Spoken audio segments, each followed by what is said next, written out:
Okay, so Be'ezrat Hashem, we are going to continue in the Tzurba Mirabonon series in Hilchot Shabbat. We're on volume 21. We're in the Lax Family Edition, the Mervis Family volume, and we started the first year of building or constructing an Ohel on Shabbat, a sort of a canopy or a tent on Shabbat. So we're going to do a review, and as we've done many reviews before, we'll turn to page 58, where there is a chazara of everything that we saw up until this point. So on page 58, we have the prohibition of constructing an ohel. So we know already, and we saw this, that the oraita, the issue is constructing a permanent canopy. Okay, an ohel keva, which is a permanent canopy. That is the Isser D'Oraita.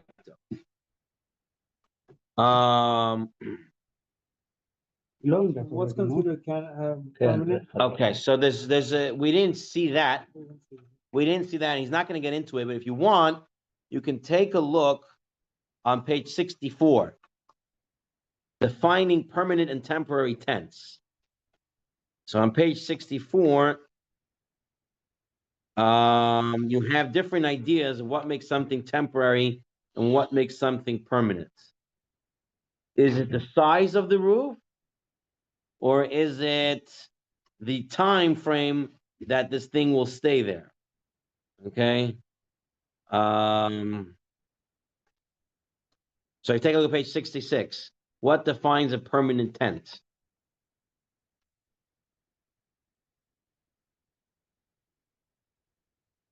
Right, so is it the size?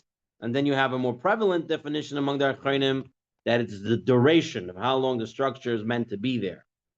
Right? So then you come into questions. Some say it has to be there 30 days. Say 1 second. So is there any issue with building a sukkah? Right? They're right to the level because sukkah is only for 8 days. Right? So there are different opinions of it. The amount of time, is it the type of roof? So suffice it to say, if you can take a look at it at your time, at your leisure, pages 64 to 68, it goes through what is permanent and what is not. For us, we'll take a look at the case. It's a permanent, means it's permanent of style. Okay, it's a long-lasting, well-durable tent. That would make it an Isser D'Oraita to build it on Shabbat, as we saw. Torah prohibits constructing a permanent shelter or canopy on Shabbat. The Chachamim forbade even temporary ones. So less durable, not that long in duration, however you want to define it. Okay. We know that binyan of Ohel is a tolda of boneh, of building. And then we saw what is the size of an Ohel. What's the size? What's the halachic definition? So the structure has to be not I'm talking about the roof right now. I'm talking about the structure itself. Okay, it has to be a tefach by a tefach. A tefach is how much? How many centimeters is a tefach? Rav Chaim Noah gives us so a tefach is 8 centimeters. So in inches, 3.5. If I checked correctly today. So 3.5 inches by 3.5 inches by 3.5 inches, right? Yeah. That is already, if you put a roof over that, that is an ohel. Sure. That's the shear. So that's very easy to make with Lego, right? That's what we saw. Kids have to be very careful when they're playing Lego or they're building with magnet tiles. Because what's 3.5 inches? It's not so big. Nothing. So okay, take a look. He writes over here. Number 3 on page 58, top section. A structure of at least 1 handbreadth by 1 handbreadth, so 1 tefach by 1 tefach, with the height of 1 handbreadth, qualifies as a canopy, and it's forbidden to construct it on Shabbat. Tosafot points out, although a canopy lower than 10 handbreadths, usually we say something that's less than 10 tefachim is not considered its own structure, right? So if I have a structure inside the sukkah that's less than 10 tefachim, I don't say I'm in a different structure now. I'm still in the sukkah because it's less than 10 tvachim. But that's for the hilchot of sukkah. For the hilchot of Shabbat, 1 tefach high, 1 tefach side and side is already enough to be considered its own ohel. Ohel is supposed to go in. You can't get in that field Ohel. Apparently so. If Ohel for what? One tefach, one tefach, one tefach. For the definition, so the Netziv wants to say that when it comes to the Mishkan, I heard this from Rav Rosner like this. He said that the Netziv says that when it comes to the building of the Mishkan, and it says on the curtains that go on top, and there was multiple, not one apparently. So there's multiple curtains that go on top, and one of the psukim it says it's an ohel, and says the Netziv, how is it an ohel? It's already there's another one there. So he says, Lamaisa, there must have been one tefach between the two. There's a peg of one tefach between the two curtains, and that's why it's called an ohel. So apparently in the Mishkan, already the curtains on top had a space of one tefach in between them, and the pasuk calls it an ohel. That's what the Netziv wants to say over here. But the ohel you have to get in. You're correct, but definition for Shabbat is not so. The definition for Hilchot Shabbat, So what's the idea of having them? it's a space that is sheltered. That's it. הרי זה כמו שיעור בפסח. חמץ ומשהו. Where do you get the שיעור? זה לא אותו דבר. זה שיעור. הוא אומר לך שיעור. They based on the Gemara. That's the Gemara we saw. No, so that's what the Netziv was saying, that between one curtain and another curtain, the pasuk calls it an ohel, and there's only one tefach there. So there's a proof to you that an ohel could be considered a tefach. Oh, the length, the height and the length, the length and the width. And he שם שמיכה על מיטה. And it goes all the way down to the floor. It become Lema'aseh, the halacha is as follows, and the Biur halacha says it in source number 5. A mechitza requires the height of a 10 tvachim, but for Shabbat, the laws of Shabbat, even a partition of 1 tefach is considered significant. That's the halacha. 1 tefach high is enough of a chashivut. Mechitza usually, like if a sukkah wall, we'll get in that later of mechitza. We talked about. There's when it comes to mechitza in the shul, separation between the genders. The question really is what is the mechitza doing? Meaning, do I need a mechitza to actually physically be there, or do I need that the men is on one side, a woman on the other side, and the mechitza is helping me do that, or do I actually need the wall? So that's the machloket of achronim of what a mechitza actually does. But putting that aside for now, when we meant mechitza here, we're meaning a structure that we significantly considered a wall, right? So usually we say it has to be 10 tefachim, right? That's why you see people who have the canvas sukkahs, right? What do? They put those ropes that don't move around, right? The 3 of them, they're all within tefachim of themselves, 3 tefachim of themselves, and they count it up and prove the possible, with the power of the Hilchot principle of Lavud, right? So all of them become together, and now you have 10 tefachim, right? And that's considered a halachic wall, halachic mechitza. But that is for sukkah, that is for other halachot, but not for the Hilchot Shabbat. יש לי מיטה.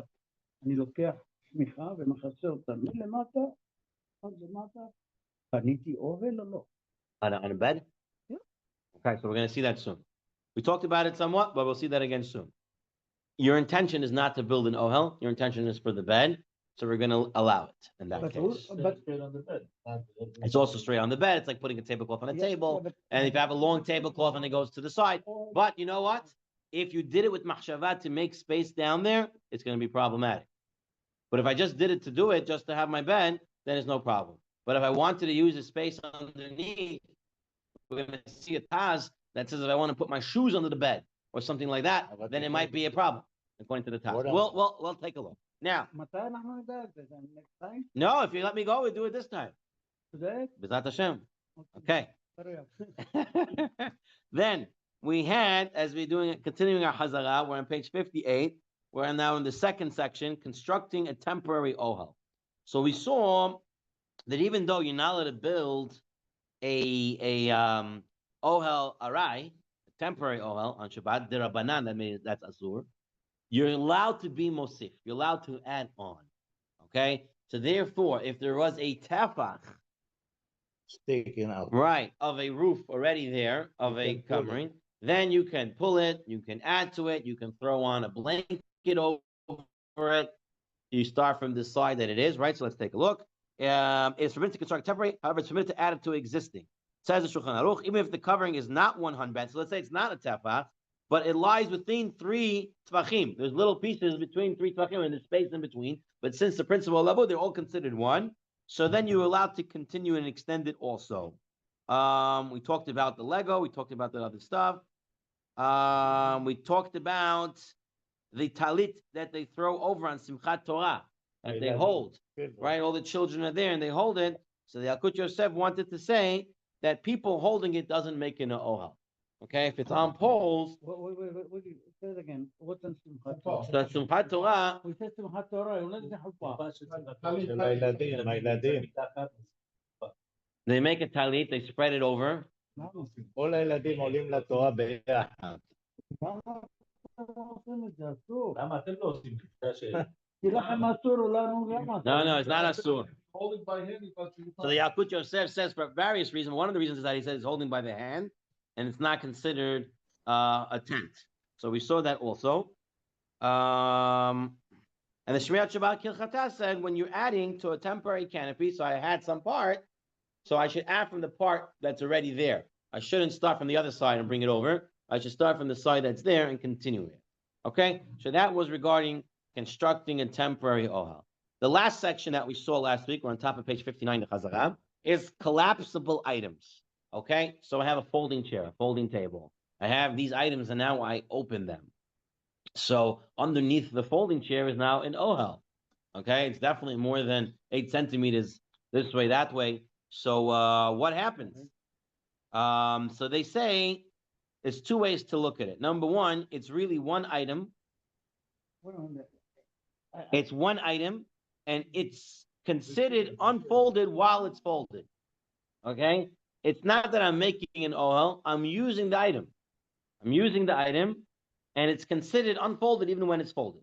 I'm not trying to make an ohel. Okay? So let's read through. Pre-assembled items such as the folding chair beds may be opened on Shabbat, says the Gemara. Mishabara, the same applies to shelves or hoods that are open for regular use.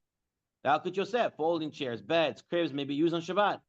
Shmirat Shabbat Kilchatat, submitted to open and close folding furniture, because these items are integrated, single entities, which are regularly folded and unfolded, which cannot be considered building. Okay? Now here came the big machloket. Now came the machloket of the Noda B'Yehuda and the Chazon Ish.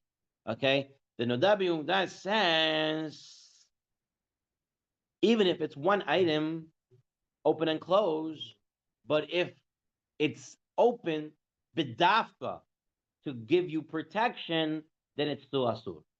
Then what? Then it's asur. Meaning, even though it's a collapsible item, and it's one thing, right? Like an umbrella, okay? Like a canopy on the hood of a stroller, okay? The Yonad Yehuda would say, even though it's one entity and it's folding and this and that, you cannot open it if you're dafka wanting that protection underneath of it. Okay? The Chazon Ish says, no problemo. Retractable protective structures, such as awnings, may be used if they're designed to open and close regularly. The Yalkut Yosef says, we should hold like the Noda B'Yehuda. Therefore, you should leave a tefach open of the awning, right? A tefach opening of the awning or the canopy. And this way, lechatchila, it's already considered a ohel, and then you can be mosif and you can add. Okay? Whereas the Chazon Ish would say, no problem, I can open it, I can close it, and there's no issue whatsoever. So now we come into the umbrella. This is where we ended off last week. We are on page 34. 34 in the Tzurba Rabbanan. Yeah, you want to look in the Sefer? Yeah, very good. Okay. All right. So, we already saw the Shita of the Noda B'Yehuda. And the Noda B'Yehuda was strict. And he said if you have a collapsible item that opens and closes, and it's one unit, it's okay to open unless you're opening it dafka for protection. Then it would be asur. So what would he say about umbrellas? And he starts off by saying It's been for a couple of years now that this umbrella has come to our community. Okay, so umbrella is a new invention. Shows up in Europe. I don't know. Can you check? How about umbrella outside in the backyard? Might be different than a regular umbrella. Hello? The umbrella over the table, The shade. the umbrella for the shade might be different than the umbrella that we use for the rain. Okay, and that's called, now there used to both be called parasols, but the one over the umbrella over the table, that's called a parasol. We'll see it in a minute. No, the Behuda passed away in 1793. Okay, so when was the umbrella brought to Europe? So he says for a couple of years now, it came to Europe, and many started using it. And and they started even using it on Shabbat. And I protested against them. And says the Noda Yehuda, I gave them all a powerful drasha telling him that it's usher. And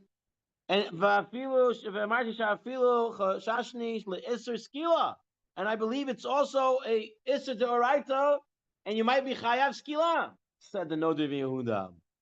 And I'm very, very careful to direct the community to avoid using it. And what about preparing it before Shabbat? He says. What about if I have it open before Shabbat? So his issues, maybe it's because you're opening it, even though it's a tract, I'll be using a doctor for protection. It's going to be ulcer, and maybe even ulcer their rights. They want to say. So what about if I have it open before Shabbat? So he says Marit Ayin. He says the issue of Marit Ayin. How do I know? You open it on Shabbat. Right, what's the issue with Marit Ayin? Marit Ayin is two issues. Two issues when it says Marit Ayin. Number one, people might look and see it's a Chilul Hashem. Right, look at this guy, he's doing it. Number two, people might learn from you and think, oh, it's okay to do. Okay, so that's the issue of Marit Ayin. And we said many times, very interestingly, in Halacha, we call it Marit Ayin. And we also call it, another lashon that we use for people not seeing correctly is Ayin Hara, right? Ayin Hara, right? Ayin Hara. Ayin Hara, and we say Marat Ayin. And both times we say Ayin and not Einayin. Right? Person doesn't have an Ayin. I have one Ayin, no, I have Einayin. Salam Marat Einayin. We say Marat Ayin. Why don't we say Einayim Hara? Why we say Ayin Hara? Right? So I heard from Rav Rosner once, he said beautifully, he said, because it's only Marat Ayin and Ayin Hara if you're looking with one eye. If you look with two eyes, you're never going to see anything bad. And you're not going to see Marat Ayin, you're not going to see Ayin Hara. Person looks with good two eyes, not going to see bad things. Okay, so that's the Noda Yehuda. Comes the Hatam Sofer, and the Hatam Sofer says, I saw what the Noda Yehuda wrote about the umbrella, but I must tell you, says the Hatam Sofer, I think the Noda Yehuda is wrong. He says, in my humble opinion, one second. He says, in my humble opinion, it is not a great big deal that the Noda Yehuda said, like he made it. He says, first of all, in order to be an Isur D'Oraita, to be Hayav Shkila, Hayav Hatat, it has to have been something that was done in the Mishkan. There was no such thing as an umbrella in the Mishkan. In what sense? That you make an Ohel and you walk around with it.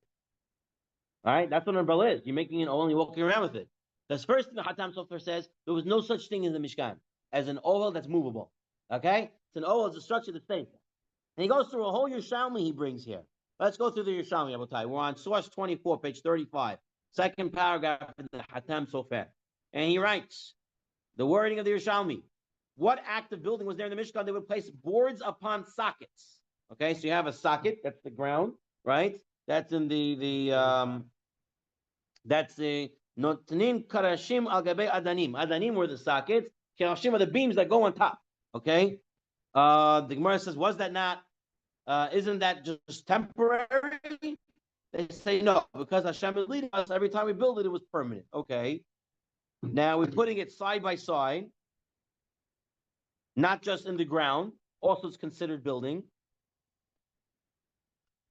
So let's look what the Chatam Sofer says. From the Yerushalmi, I learned three things, he says. And three things to tell us that an umbrella is not a problem. One, because an umbrella is not permanent. A permanent umbrella is arai. It's temporary. It's not a permanent thing. Two, We don't find anything similar in the Mishkan that a canopy moves itself. And third, there's no status of a canopy biblically unless the walls reach the ground, right? Doraita, in order to be an Ohel, you have to have from the roof to the ground walls. It's not here. You don't have anything in the Mishkan like this, okay? It's temporary. It is walls, no walls to the ground. So therefore, he cannot say it's Hayat Shkila, number one. All right? So it says the Hatam Sofer, the Nogi Yehuda was overreacting. That's what he's basically saying. Saying it was too much when he said it was a Torah prohibition. So, and since we concluded, says the Hatam Sofer, that it's not a Torah prohibition, the truth is, there is no Isur Rabbanan either. Okay?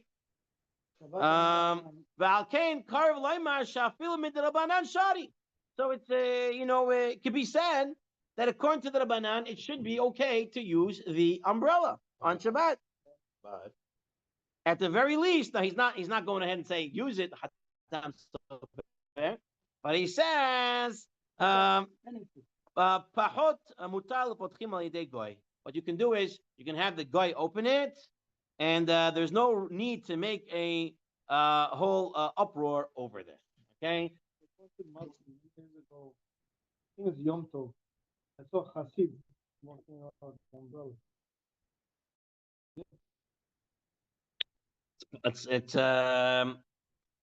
It's possible. Here you have the first permission you have is the Hatam Sofer. He's Hasid, it That- doesn't mean No, really, I mean, he's a Shomer Shabbos. it just came out of the To cover sofa. So you have the Hatam Sofer that seems to say he doesn't give you permission to use it, but he's telling you that really there is no problem with it. It wasn't yet Shabbat for them. No, it was But I think nowadays all Hasidim are instructed to keep Shabbat is when we bring it in also. They shouldn't be not doing it. I think that was the deal with Rav Moshe back in the day when everyone came to America. Now they had a deal. That was part of the deal. Okay. Now, okay, so let's take a look at the Bir Halacha. The Bir Halacha writes regarding the carrying of an umbrella, which is carried over the head to protect from sun and rain. And he says, you see, in Ushonenu, in their language, in Radin, Karin Ota parasol. Okay, and parasol today in English is used for an umbrella that you use for the sun and not for the rain. But apparently back then it was used that was the word for umbrella. Okay, Parasol? yeah, parasol. What language? English. It's probably English and German. I'm not sure. You want to check the Single umbrellas were called parasol. yeah, parasol. A lot of English words come from German. Well, German and English are cousin languages. Dome. As like Aramaic and Hebrew, so then it's German and English. Umbrella initially used as a sunshade or parasol entered Europe, via Greece, Italy, and Turkey. Okay, fine. So you're right. Says the Bir Halacha? There are many who are strict about it and prohibit opening it on Shabbat. And as the poskim write, in any instance, where one has intent to use it as a canopy, meaning to protect from the sun, that even using a covering alone without walls, there's also prohibition. So remember, the Khatam Sofer said there's no walls going down. Says the Bir Halacha, as long as even if you don't have walls, but if you're using it for protection, that's asur. In that case, you're not allowed to wear mikvah. So Bir Halacha, what's a mikvah? A hat? Mikvah? Yeah, we'll talk about the hat. We're gonna get into the hat. Yeah, It's not similar to the folding chair, because the folding chair, I'm not using the bottom. Or rather, he only widens and unfolds the creases to make it sittable, but he's not using the bottom. He says over here it is, and then he says even more. Apparently, in the olden day umbrellas, not like today's umbrellas. I have my umbrella here. You press a button, it opens up, and it stays that way. Apparently, in the olden days umbrellas, when you open the umbrella, you have to now secure it with ties and ropes in order to make it stay in an open fashion. It didn't just stay like the way we have it today with the metals. It just stays that way. Right, so it wouldn't collapse. So he's saying that's probably, mitak and mana. You're fixing now the item also on Shabbat. So you have another issue here, says the Bir Halacha. It's an issue of fixing a keli. Therefore, he says, don't use it and stay away from it. Basically, don't use it on Shabbat. So that's the Bir Halacha. What about the Chazon Ish? The Chazon Ish was very, very makel when it came to opening a retractable item. anything that's a one unit, an awning, right, a canopy, as long as it's retractable, it folds onto itself, it's considered open already. So what would he have to say about an umbrella? Can I use an umbrella? So the Hazon Ish comes from another side. So first he comes like the Bir Halacha, he says Matakin Mona. First of all, you're fixing, right? You're fixing the keli. It wasn't usable. Now you're making it usable. Then he says this rabbinic principle when it comes to Shabbat, which is very hard to define and categorize it. And this is of the Chol, right? This is an item of the weekday. Okay, you can make. There's a lot of ways to make everything a item of the weekday. So he says an umbrella is an item of the weekday. It's a weekday item. It takes away from the ruach of Shabbat and the kavod of Shabbat. Therefore, it is not to be used. Okay. Yeah. A bicycle shouldn't be a problem, right? The Chol, right? There's many ways to say you shouldn't use it. Now, we come to the former chief rabbi of Haifa. His name was Rav Yosef Masas. I believe he was Moroccan. Mashash? Yeah. Okay. So, yeah. So what does he write about the umbrella? Take a look at page 38. We're on page 38. We're on source 27. Right. He says, Saif Dover in Yenzet Toli, Bepeluksa. It has to be a dispute. At the end of the day, the case of the umbrella is a big argument amongst many of the rabbis. And to say that it's simply mutter, we can't do that since there's a lot of arguments amongst the rabbis. Page 38. Then he says, even so, if you look into it and you put some logic, you should see shehu heter gomer. Really, if you pay attention to the situation of the umbrella, says Rav Yosef Mashash, it should be completely mutar. He says I can't say it's mutar because it's a machloket, but really, if you think about it, it should be mutar. That's what he says. Right? As one who studies briefly the proofs of those who prohibit and those who permit it, he will see. And he says, now he writes, the Cholam, they all are the Nagu boy heter gomer. And many people on Shabbat use it. Open and close like they use it during the week. And he says, don't argue with them. Don't say anything to them. They have what to rely on. Okay? So says Rav Yosef Meshash, you see people using an umbrella on Shabbat, they have what to rely on. They have what to rely on. All right? However, he writes, Yerushalayim, right? It's appropriate for him to bear a little discomfort, fulfill all opinions. Hashem will give him a blessing. So he writes, someone who has Yerushalayim should have a little tsar and don't use an umbrella. Let the rain go on you. Then he writes, Emnam in Bet HaKnesset Rachok, if it's very far away, the Geshem Yoid Bigvura, and the rain is coming down very, very strong, right? And if he waits until it stops, the prayers will be passed. And if he goes, his clothes will get wet. And then he may come to squeeze out or shake out his coat. He might come to do schita in an iserdik way. So then, near Pashat Shemutter Livtoach, the umbrella, then and use it as a cover, than to go out into the hard rain. So the shaking out, he's talking about squeezing out. Squeezing out is a problem. He says it could lead to problems. Okay. And as such, he says he recommends better use the umbrella to get into the problems of pizza of forcing water out of your clothing. Yeah. So comes out what? No, you're not doing anything with shaking an umbrella. You're not squeezing out the water. The issue is it's not shaking the umbrella. The issue is squeezing out the water, he wants to say. Now, we saw already if your shoes and socks get full of water and you step on it and it squeezes out, it's not really a problem on Shabbat. We saw that. The issue is not the rainwater. It's not a problem that it goes in. But apparently, the way Yosef Meshash is looking at this is that would be a bigger problem than using the umbrella. Therefore, go ahead and use the umbrella. So what do we come out from here? Let's take a look at the Yalkut Yosef outside of the Tzurba for a moment. What Yitzchak Yosef says about using an umbrella. Okay? Okay. רק בחיפה אפשר. Here is או בגללך. לא, אני לא בחיפה. it's for here. I'm reading the Yaakov Yosef outside from the Tzurba. It's forbidden to open an umbrella and carry it over one's head on Shabbat to protect oneself from the sunlight or the rain. Even if the umbrella was left open since before Shabbat, it's forbidden to carry it over one's head on Shabbat. What is permissible? To instruct a non-Jew to open the umbrella and carry it over one's head in the area surrounded by an Eruv. Okay? So if you have an Eruv, and you have a guy, tell the guy, open it for me and let him walk with you with it. That's mutar.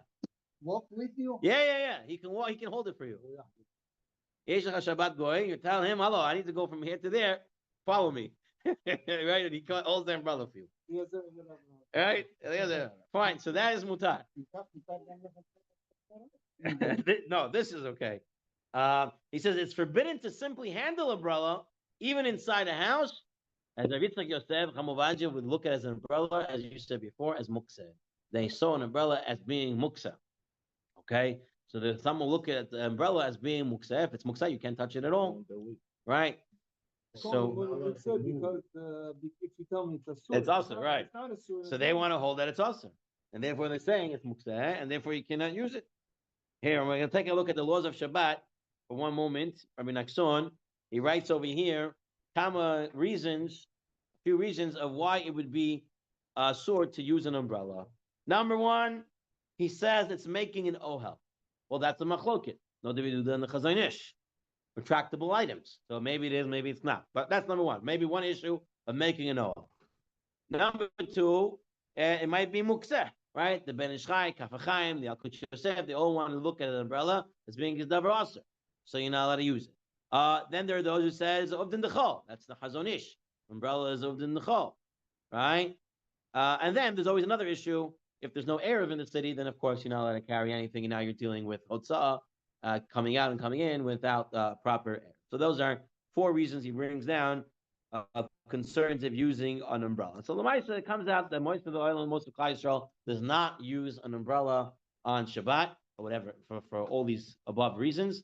The Sfaradim will follow Chamovadia, they wouldn't use it as it's mukset, and you would not use it. And those who follow the other opinions you have here, you saw from Yosef Mishash, right?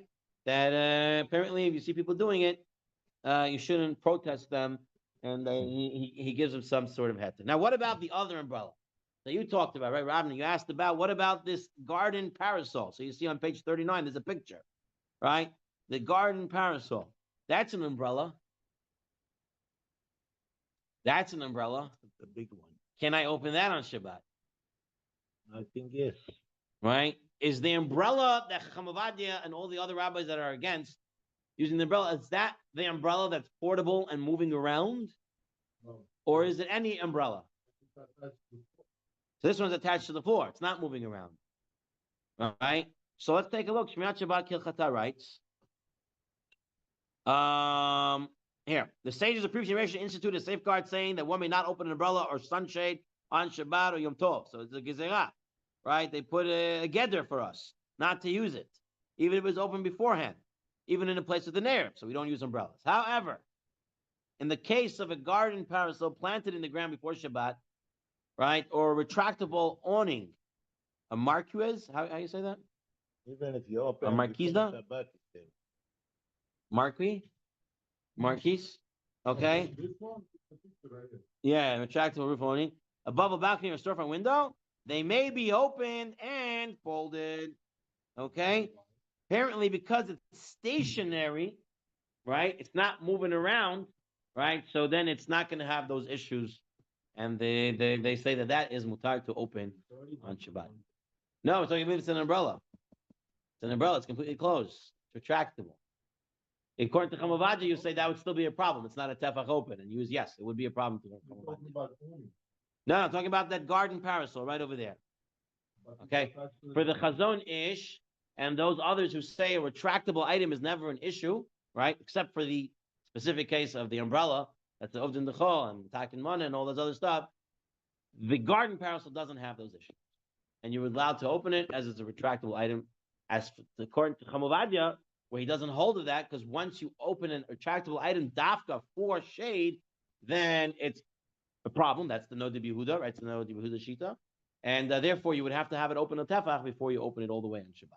Then you're bringing Mosif and not opening it all. What if you had an umbrella that was open, like kind of like with the stroller where you have? You're right. What if you had an umbrella that even when you close it, it's always open one tefach, and then you just make it bigger? Would that be a problem? Right. So it's a little bit more complicated because we saw last week that it has to be open a tefach. Right. So that we had the roll. Remember, we had the roll. If the roll itself is a tefach, that's not considered being open a tefach. It has to actually be open. Well, let's say a tefach. it is open, So in your you case, make it more the open. umbrella is not really a roll. You're saying it is open, just not open all the way. I would view it that way. I would view it that way. I would say it's open a tefach, right? Even though you're saying it's not the same as if it's, it's because it's not horizontal.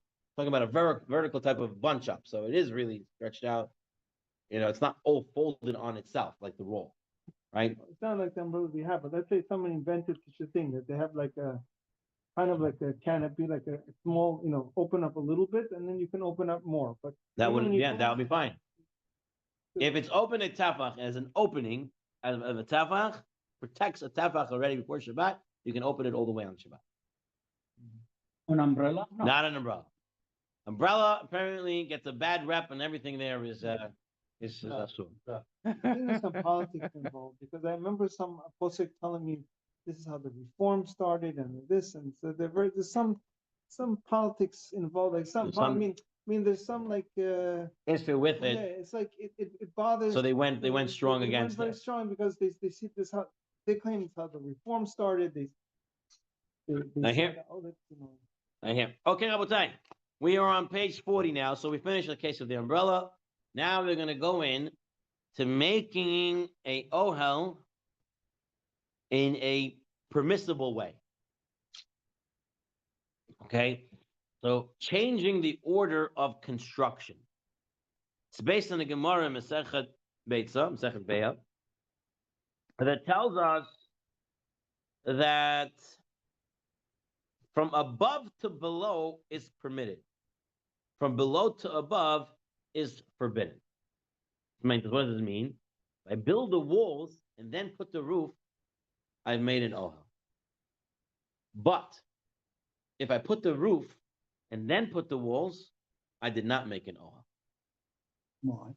Because that's not the way an ohel is made. An ohel is made walls first, then roof. One piece. So if you make roof, then walls, you haven't made ohel. Take a look at the Shulchan Aruch. Is it the same? 30. Is it the same case by a sukkah? If you put the schaks first, not the walls, it's invalid. Yeah, so you have right because you haven't. It's the built same it. case, right? It's no You have good. to have the walls first, right? Right. So let's take a look at Shulchan Aruch. Take a look at Shulchan Aruch, source 30, page 40. When he set up a bed, okay? So this is a bed that's not foldable. You have legs for it. This is the question that Tzion asked last week. Tzion, here? Yep. Remember you said last week, I have a board, and I want to make a table on Shabbat. I have a board, and I have legs for the board, right? Can I go ahead and put the table on top of the legs and make a table on Shabbat? So you can't. You could do it the other way around. Put the leg first. No. Put the board first. on what? On the In leg. the air. Where is the Hold it how? up. Hold it. Hold the board. Me and David over there. David, you here? We're holding the board. And then one guy put And you the come leg. and you put the leg underneath. זה מותר בשבת. לכתחילה מותר בשבת. Even if the kids, let's say, want to do that thing. The fort. Very good. They put a Throw sheet the like blanket first. And then go ahead and put the chairs or the couches together. That would be permissible. Take a look. Take a look. Is this on Shabbat? Is this on Yeah. Shabbat? Yeah. Does it say Shabbat? Here, Oh, look. okay. This is Chod Shabbat, 3:15. The Malach of Boina. Okay, so he says, I want to make a bed. When I stand it up, cannot place right the legs first and then put the boards on top of it. Rather, what should I do? Hold the board in the air, and then go ahead and put the feet underneath. Because I didn't make an ohel now. An ohel is only if walls first, then the roof. If I put the roof and then the walls, I haven't made an ohel. and it's mutar. And take a look at the Chazon Ish. The Chazon Ish, right? Right, but dafka voice mekadem raglayim mechitzos. Of a mutar lo'adam la'achois a gag biyadoi, v'lasim acher kach tachta haraglayim, va'afilu oisil itzal. And even if you make it for shade dafka, it's mutar. Meaning, I want some shade. I can make shade on Shabbat. I just have to put the shade, the top part, the horizontal part first, and then I put the vertical parts. And then I haven't done Ohel on Shabbat. Yeah. Okay. And you're right. Heter zesh siyat Ohel arai al yidei shinui. Okay. You're allowed to do it. Even gamba Ohel asulagan, even if you're doing it for protection. So I'm doing it dafka to get myself protected from the elements or whatever it is. Mutar, if I do the canopy first and then the walls. Okay, let's take a look over here. So what you're saying, actually, two Here. people building up an Ohel, it's okay. If I have to do it myself, I want to put one here, and not pick it up and I put it on. I cannot. I need somebody with me To do what? to put the lid. It's fine. I don't have to do it myself. But but the other As way- long as I put the roof first. Order. It's the order. Right. It's not the two people. It's the order. If I can do it myself, one person, that's fine also, as long as I did the order opposite. How about if you put the table on the floor backwards No, so no that. and then put the No, because you made the Ohel when you turned it around. That's all. When you turn it around, you made the Ohel. You didn't make an Ohel when it's the other way. The Ohel happens when you put it that way now. So that you can't do. because with the ragline. Yeah, you have to have the line to make an Ohel, right? So it's that won't be okay. If you put the board and then you put the legs underneath it, that's fine. Okay, I'll read you from Rabbi Nachson. Making a temporary Ohel with walls is forbidden when one wants to use the area under it, unless one reverses the way that it's normally built. This can be done by holding the top in the air over the spot where one wants to build his structure. Then another person can set up the partitions under the area that one is carrying the canopy. Then the top can be released, even though it will effectively form an Ohel with partitions. Okay, so that is a mutter way to make an Ohel on Shabbat. Roof first, wall second. Okay, next. That's What not is issue the of bonnet, right? now? Nope. If you do it in No. that order, roof first, then walls, there's no bonnet there. You can even do a dafka for protection, says the Chazon Ish. No hot Shabbat. All right. What about I'm making a canopy? What do you mean? Want to put the roof, the canopy, soft material. Not necessarily has to be soft. When we say canopy, we're not talking just material. It could be a board. No, but I'm talking about Okay. material, Yeah. four legs, whatever, to hold it. How am I gonna open it? Just material on the floor. I'm not understanding. You No legs, no you legs. spread out the blanket, two people, and then you put the chairs underneath. Right. But That's some- the case we're talking about. Like a blanket, I'm holding it out in the air, and then I put the chairs underneath it, and then I drop the blanket, and that's fine. If the roof is first before the walls, that's mutar. That's the shinu, that's mutar. Yeah. Like we go camping, Right. clear one. Come to the left. Yes, that's a problem. So if the way we're saying, like, I open the roof first, Right, which is the material part. right. I open it, it's on the ground. No, not underground, it's there in the air. It's in the air, so Yeah. I have two people holding it, and then I open the legs, I put it, then put it, it's okay like this? So he seems to be saying. That's what he said. If I change the order, it's fine. It's gonna be in the air, hold it. Yeah. And I don't think you can build your canopy that way. Your tent. Three people. Yeah. I don't think you can build it that way. I built a tent many times, and it's not. I don't think it's that shaykh to do it that way. There's Okay, a question. now There's let's a take a question look on at- the chat. Question on the chat. Yes. What did I miss? Question on the chat. This would not be married ayin. Apparently not.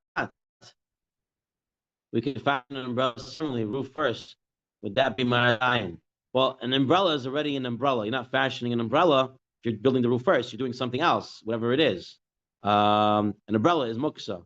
But apparently building a structure, walls first, roof first, is a shinoi that lechatchila is mutter to do on Shabbat if it's a ohel arai. not an Ohel Kavua. Okay.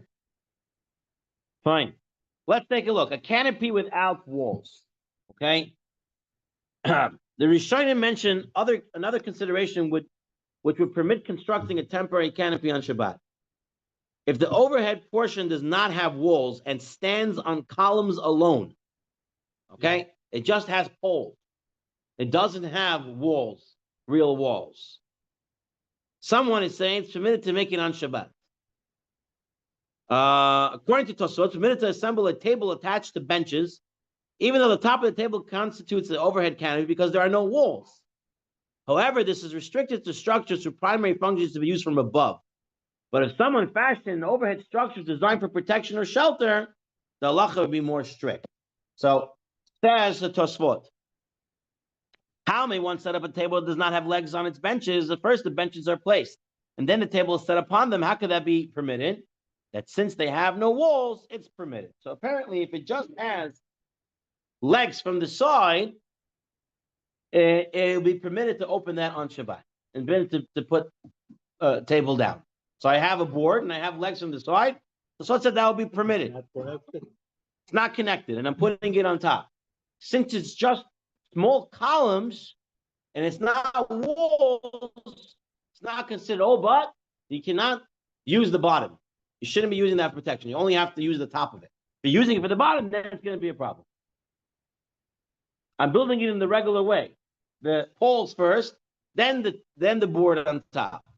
So in this case, Tosfot wants to say, and the Shulchan Aruch is going to say the same thing, is that would be okay unless I'm using the bottom for something. Look, take a look at the Shulchan Aruch. We already saw the start of this. Let's continue. Setting up a bed, it's forbidden to page 42, source 34. When setting up a bed, it's forbidden to place the legs first and then put the boards on top. Rather, one should place the boards first in the air and then put the legs underneath them. We saw this.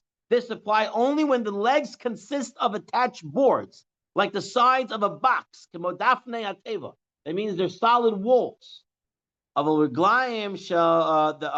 beds, says the Shulchan Aruch, which are just small legs, it's permitted to put it on anyway. Okay? So if the legs are small, says the Shulchan Aruch, then you can go ahead and put the table right on them. You don't have to put the table, the board first and then the legs underneath. Okay, so it's a good question. It's a very good question. What's considered small? It's not considered a wall. Even lavud? If it be a lavud, then it'd be an issue, 100%. If it's lavud, then it'll be considered a wall, right? Because we saw it, tafach by tafach, right? So let's take a look at the Mishnah Berurah, page 42. A permanent structure. If one has done something minor to add to the building, either the wall or the roof, then it's chayav, right? So if you have a Ohel Kiva and you add something to it, it's asur d'oraita. But Mekom Makom, Inyan Ohel Arai, Lo Asur B'Oisei Segag L'Chud, it's nothing forbidden making the roof alone unless it is done to provide shelter for the sun or the rain or the like, as then it has semblance of a tent. Meaning, if it's an Ohel Arai, if I'm making the roof, not asur unless I'm making the roof to protect. The roof is only asur to make an Ohel Arai if I'm using it for protection. If I'm not using it for protection, it's not a problem, says the Mishnah Berurah.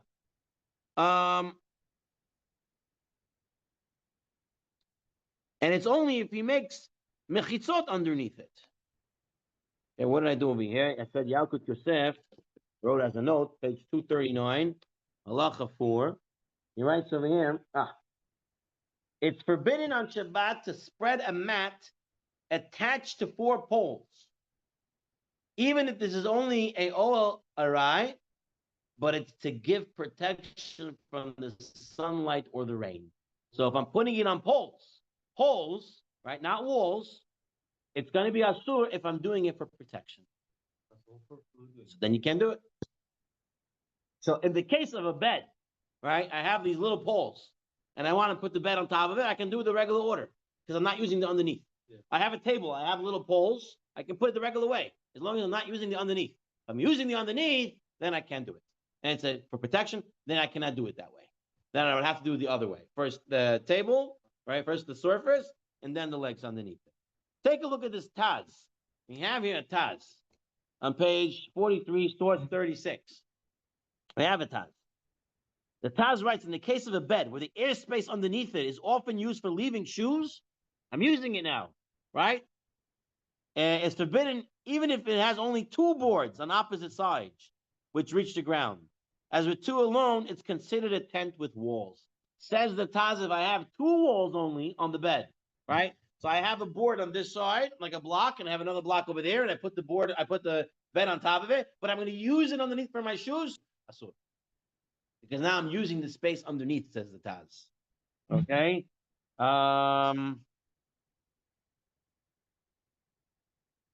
Then he wants to say there's some achronim that will say even if it has 4 walls on all sides, but I'm not using the space underneath, then I can put my table because I'm not using that space.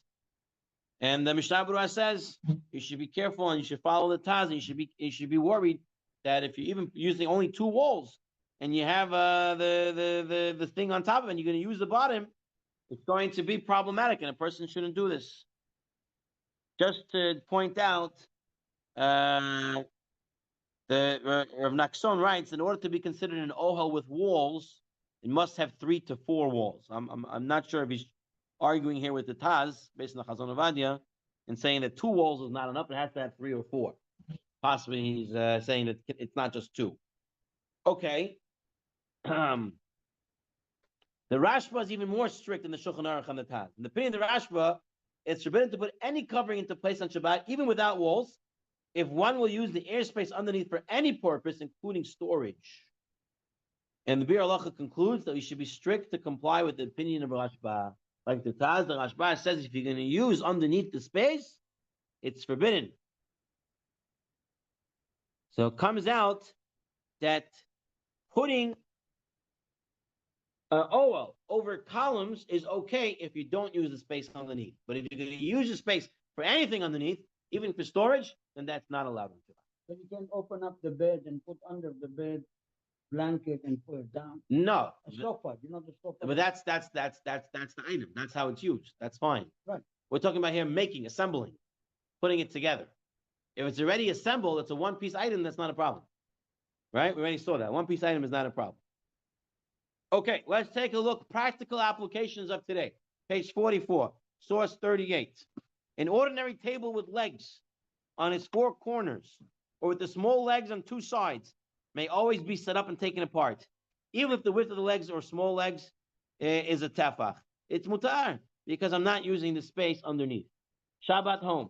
It's forbidden for children to drape a blanket over 2 chairs on Shabbat in order to make it a tent to play with, because the blanket is being used as a covering for people, and even though it lacks walls, it's still an ohel. So what does the Pnini Halacha say? Take a look at source 40. However, it's permissible for them to make this fort if they hold the blanket horizontally in the air and afterwards place chairs underneath, right? If they reverse the order of the construction, we saw that is mutar lechatchila. I put the blanket first, and then I put the walls afterwards. Just like the table. Right. So that would be mutar. So remember, an important principle. It's a big kula over here. Let's read this halacha from Rabbi Nachshon. As long as one does not need the space underneath the horizontal surface, he may put up a temporary ohel. I can put up a temporary ohel if I'm not using the space underneath. Therefore, it's permitted to open, close, folding chairs. We already saw this. So one may stack a book. We'll talk about this in a minute. Even making a bed by placing a mattress on top of a frame that doesn't already have partitions, right? Most of the time they have partitions. That would be lavud. That would already be a roof. But let's say doesn't have. It's permitted. So he writes here, even though one may place one's shoes under the bed, since its main use and intention of making it is in order to use the actual bed and not the space under it. So if it brings up in the Chazon Ovadia. So the Chazon Ovadia is a little bit more makel than the Rashba and the Taz, where they say if you're going to put your shoes underneath it, that's going to be a problem. They say as long as my intention is not to use that space underneath, I'm putting the mattress to make myself a bed. I'm not putting it to put my shoes underneath. And nice, now it's there. I can put my shoes underneath. That's the way the Chazon Ovadia learned the case. Okay, next case. Walls prepared before Shabbat. Where? We're on page 45. Page 45. Number 40 or 41? 41. We have seen that it's forbidden to construct a temporary structure consisting of walls and a roof on Shabbat. But there's a Tosfot that says if the walls are prepared before Shabbat, it is permitted to make the roof on Shabbat. Whoa. This is an interesting Tosfot. It's going to be a no. We have to understand what case we're talking about. Tosfos brings support from the fact that Chazal permitted returning a pot to the stove on Shabbat. The stoves that they used to have, you can take a look on page 47. So you see over there, there's a hole over there. And he comes back and he puts it back. So he's sort of making a Ohel over there, right? He's covering it, right? So, and they were not concerned with the issue of creating a canopy and covering the space beneath the pot. So maybe that's permissible. What do you cover? I mean, what are you making canopy over? Oh, very good. It's like putting the mattress over the bed. Right. So that's what the Mishnah Berurah writes in source 42. Regarding a temporary tent, it did not forbid making the roof alone unless it's done to provide shelter from the sun or rain or the like. Then it's a problem. But if I'm just making an Ohel Arai for no reason, I'm not using it, then that's not a problem. The only issue is if I'm using it as a shade or protection. But if I'm just putting a pot over something and I'm just making some sort of and this is what we wrote. As long as one does not need the space underneath the horizontal surface he's setting up, he may put up a temporary Ohel. So I'm allowed to make an Ohel, a surface, if I'm not using it. If I'm using it, then it's a problem. I'm just thinking maybe, let's say as a grill, and you take the cover, the lid of the Right. grill, to protect it because you don't want the rain to go into it. But then you are using it as a protection. Then that would be a problem. If I'm just putting a surface, horizontal surface, for no reason, not for any protection, that would be mutar. Okay. So continuing on page 46, a covered enclosure whose airspace is not used. Let's read the box over there. It seems from Tosafot, as explained by the Hafetz Chaim, that it's prohibited midrabanan to construct the walls of a temporary structure together with the overhead portion on Shabbat, even if one does not use the airspace underneath. You're not allowed to make the wall and the top, even if you're not using it on Shabbat. The only time you're allowed to put it back on Shabbat if I'm not using it underneath. But if I build the wall and the top, that's not allowed. According to this, a person is required to avoid stacking any objects in such a way that when the item ends up covering open airspace beneath it on Shabbat, right? For example, take a look at that picture on page 47, the one with the books, okay? So I'm learning Svarim, and I'm putting Svarim on this side, and then I put one sefer on top. And in between, there's now airspace. Have I just now created an Ohel? Potentially. What? But it's on Shabbat. I did the whole thing, not just putting the roof. Right. So he says over here, the Mishnah Berurah, take a look in the bold. Yesh poskim shesovrim.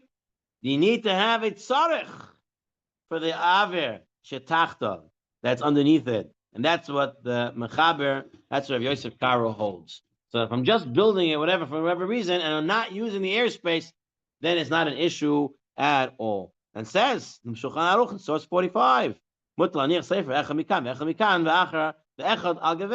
not a problem. It says the Ramah, you're not using the airspace that's underneath it, so it's not a problem on Shabbat. Okay, so again, building an Ohel, even if it's walls and roof is built on Shabbat, as long as I'm not using that space underneath it, I have not done the binyan of an Ohel. Okay, the Mishnah Berurah, and he writes, for this reason, you're allowed to spread a tablecloth on the table. Okay, this was the question, putting the tablecloth, right? Making an Ohel underneath it. Putting my blanket over the bed and going over that space underneath it, right? So that the edges of the table will hang down from the table on all sides, even if they reach close to the ground. It's not constituting a canopy since this one does not need to cover the space beneath the table. I don't care about the space beneath the table. That's not my point of putting the tablecloth. Since when it was placed on the table, is not subject to making a tent since there is no empty space between it and the table. In fact, there's already a board there.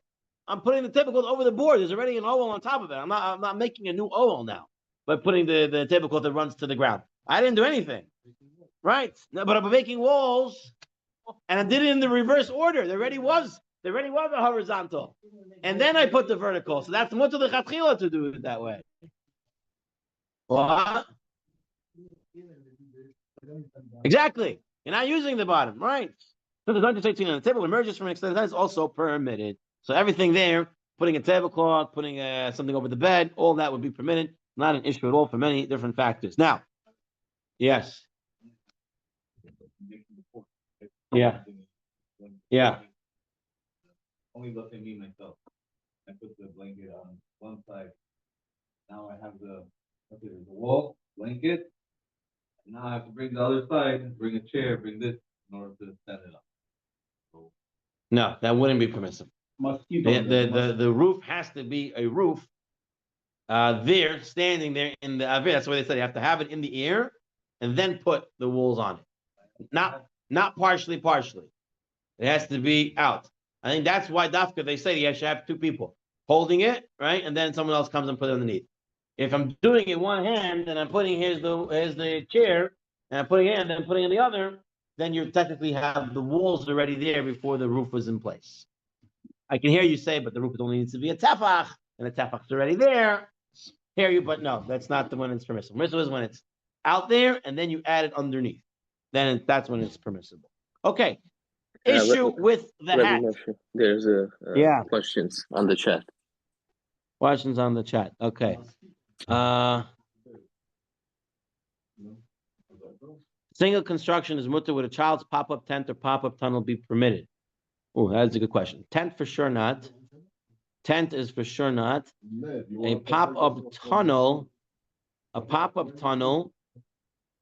What? In what? There is a child's tunnel that extends. Wait, no tefach where? where's the top? You saying there's no top because it's circular? I don't know. Let me get back on the tunnel one. That's a good question. The tent for sure you cannot. Pop-up tent is also on Shabbat. How does the tunnel work? What is it? It's a collapsible tunnel, Oh, collapsible. All right. and then you open it up and it goes up, right? Like a worm kind of. Right.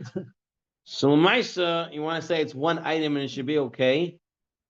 Like the I mean, B'diavad, even if Chamovadia holds that if a collapsible item like an awning, you can open it even if you don't have a tefach open. So you have what to rely on when it comes to that. That's for sure. Large tablecloth at a simcha. People sometimes use a large tablecloth that goes to the floor and then use a space under the table to store supplies. Right. So the way we read the halacha from the Chazon Ovadia is that my whole intention is to make the niceness of the table, and I don't care what I put underneath there. According to the Taz and the Rashba, that would be a problem. Right. According to the Taz and the Rashba, if I'm using it for storage, that would be a problem.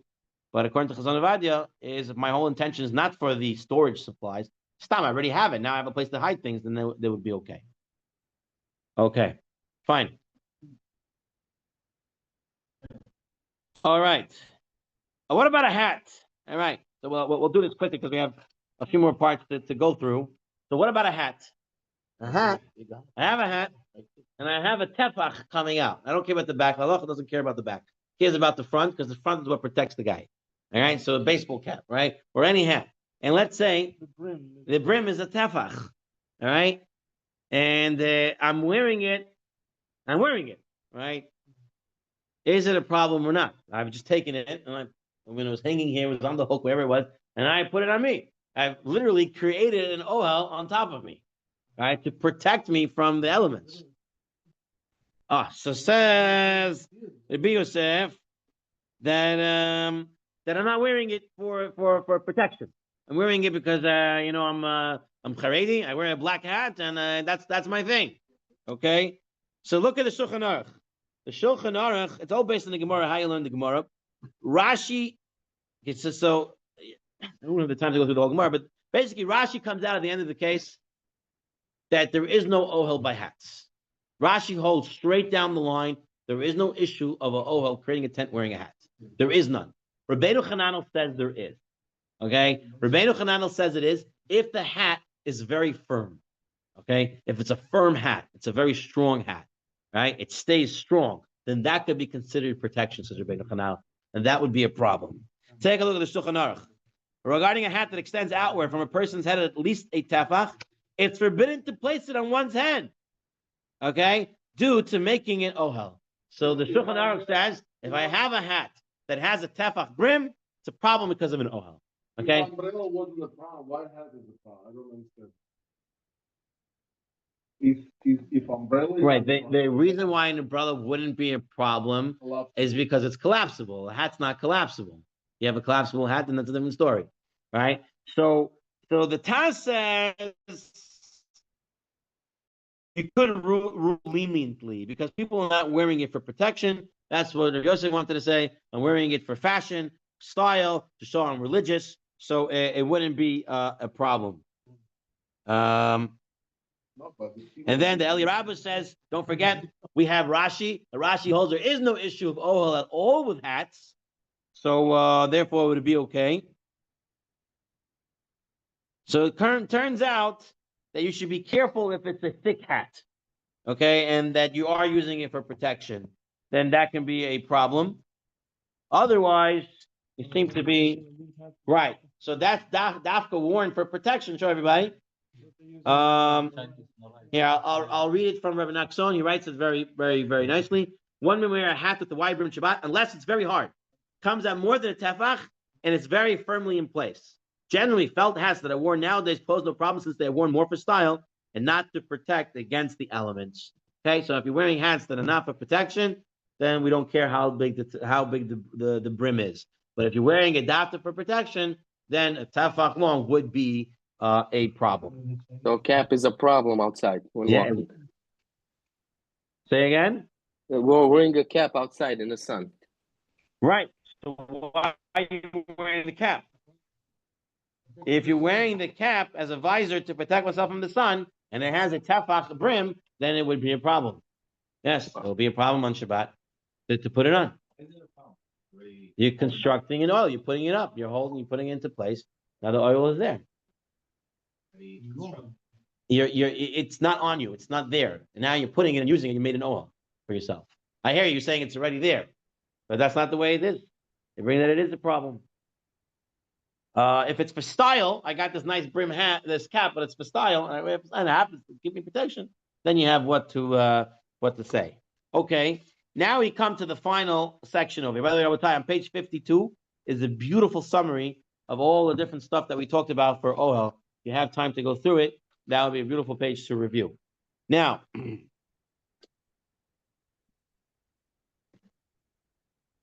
what about, we've been talking about an Ohel with a horizontal partition, putting something on the surface. What about putting up a wall on Shabbat? A mechitza, to separate between the men's and the women's section, or for privacy, or something like that. Would that be a problem on Shabbat?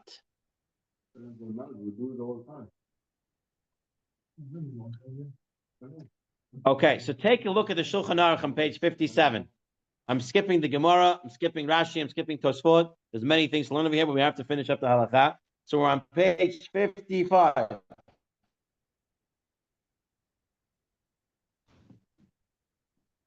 On page 55, says the Shulchan Aruch, Asor la'asot o b'Shabbat Yom Tov afilu hu aray v'daf kagag av mechitzas mutar ve'ein mechitza asura el elim kein na'asat leheter sukkah or lehater tiltul.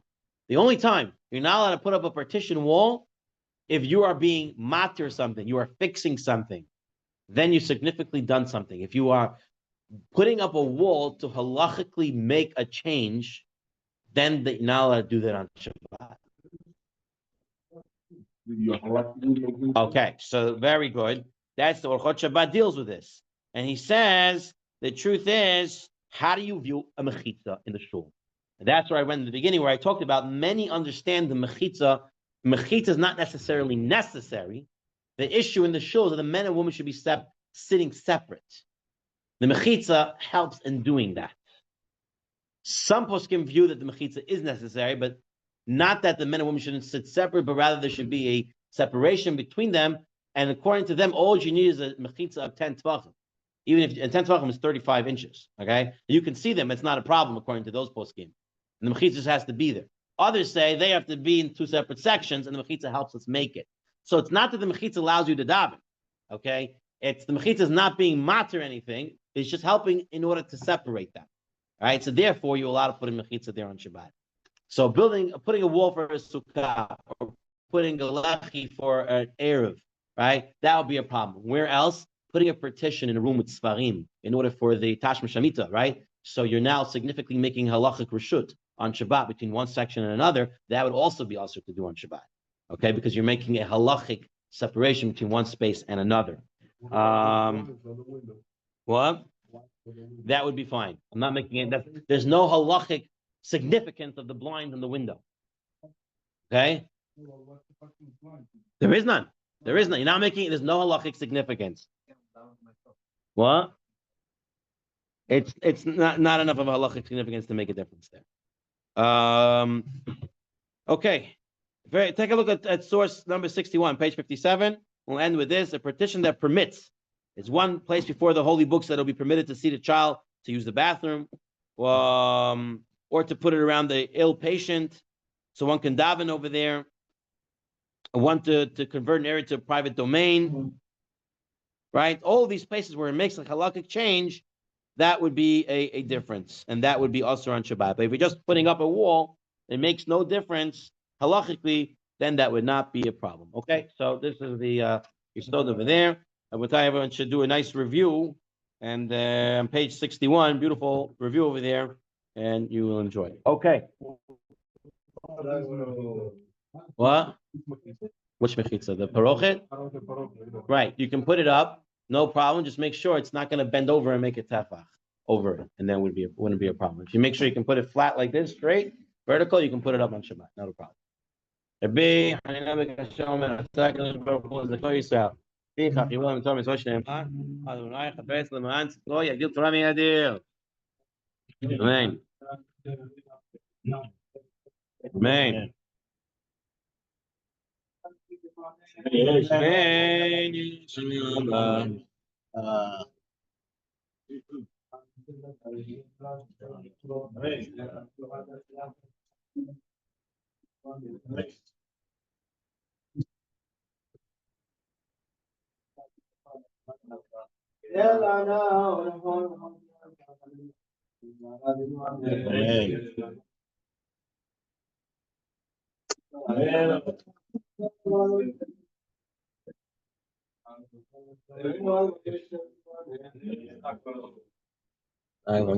Amen. You have an Ohel portion. You love him. Yeah. Only if you do on Shabbat. Right. Yeah. Oh,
that's